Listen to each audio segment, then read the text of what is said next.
Ito na naman guys, si Potpot. Pot, halika.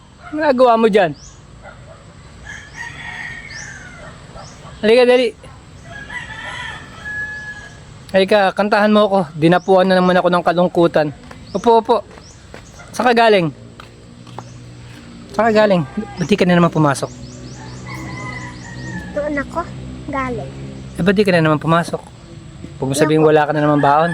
Yan po. Tamad ako. Tamad ka. Potpot, pakinig ka sa akin. Kailangan mong mag-aral. Kailangan mong matuto magsulat. Paano ko na lang pagtanda mo paglaki mo kung di ka marunong magsulat tsaka magbasa? Tingin ka sa akin. Mag-aral ka. Binibigyan ka naman nila ng baon. Diba? Kailangan mong marunong pumirma. Yung iba nga nakapagtapos di makapaghanap ng trabaho. Yung pa kaya walang pinag-aralan. Mag-aaral ka.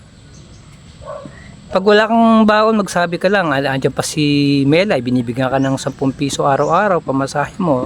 Ikaw lang ang tamad eh. O sige, kantahan mo na lang ako. Oy, makinig ka ha. Kailangan mo mag-aral, magsulat at magbasa. Kundi kawawa ka paglaki mo. Hirap tanggapin, di mo na... Sandali, sandali! Sabi ko kantahan mo ko, bumanat ka kaagad. Anong pamagat niyan? Di mo lang pamagat? Sige, kantahan mo na lang ako. Pero hindi, makinig ka sa akin. Mag-aaral ka na. Ha? Mag-aaral ka na. Kawawa ka paglaki mo, sinasabi ko sa'yo. Okay, go! Hirap tanggapin, di mo na ako kailangan. Sana na may nilabanan ko. Kahit nang iyong gawin kung pagkukunyarin, di naman nakalimutan na.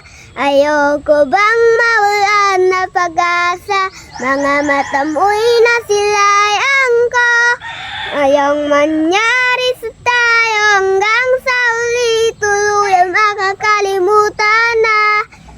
Kalimutan ka, walang ibang mapagsabihan. Balita ko'y tinagtabihan. Paano ko tatanggapin ay di ala naaalala kita. Luwit ng may iba-iba, luwit ng maniga-niga. Ikaw yung masigang liga. Oh! Tapos na. Tapos na, ganun lang? Parang wala ako naintindihan sa Tagalog mo. Tapos na. Ha? Tapos na yon? O sige na, babay ka na sa mga followers natin. Bye-bye, followers. Mag-aaral ka, Potpot ha? Shout out, Omeng. Si Omeng, yung ang tawag ni Dad.